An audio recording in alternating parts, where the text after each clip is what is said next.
On est beaucoup à se demander que faire face à la montée des idées sexistes, face à la montée des extrêmes droites et face aussi à des gouvernements comme celui de Macron qui font un véritable saut dans la réaction. Je m'appelle Sacha, je suis militante à Du pain et des roses et je fais cette vidéo pour vous inviter à un meeting qu'on fait avec Révolution Permanente qui s'appelle Remettre la révolution à l'heure du jour. On est à moins d'une semaine de 8 mars, 7 ans après le déclenchement de la première vague puissante de dénonciation des violences sexistes et sexuelles. Et on est en train de constater que la simple libération de la parole, la simple dénonciation de ces violences n'a pas suffi à les faire cesser. On est aussi en train de voir à l'échelle internationale un renforcement très important des extrêmes droites et on a aussi des gouvernements libéraux comme celui d'Emmanuel Macron qui sont en train de révéler leur vrai visage réactionnaire sur le terrain du genre. Pendant des années, ce gouvernement menait une politique du carnage social sur le terrain économique, mais il l'alimentait par des petites miettes offertes sur le terrain des droits démocratiques. On massacre les droits du travail,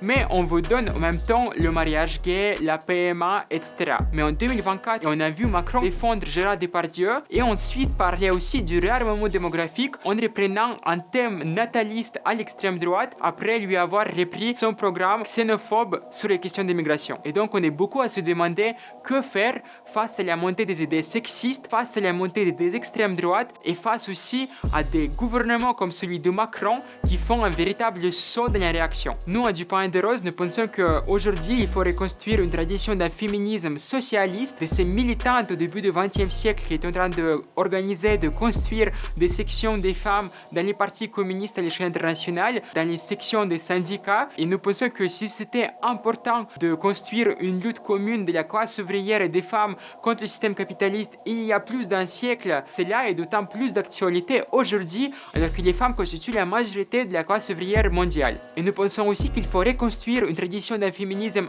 anti-impérialiste, de ces militantes qui se battaient contre la guerre coloniale d'Algérie, contre la guerre de Vietnam, de ces militantes qui étaient indignées non seulement par l'interdiction de l'avortement dans la France hexagone, mais aussi par les stérilisations forcées dans les colonies françaises. Et si nous pensons que cela serait vital pour le mouvement féministe, ce n'est pas par nostalgie pour une autre époque, mais par les considérations purement stratégique parce que nous pensons que pour faire cesser véritablement les violences patriarcales, il va falloir aller à la racine du système qui les alimente et donc combattre le système capitaliste, combattre l'impérialisme. C'est de toutes ces questions stratégiques du mouvement féministe, du mouvement ouvrier et du mouvement pour la libération de la Palestine que nous allons parler dans un grand meeting politique à la Bellevilloise. Venez nombreuses.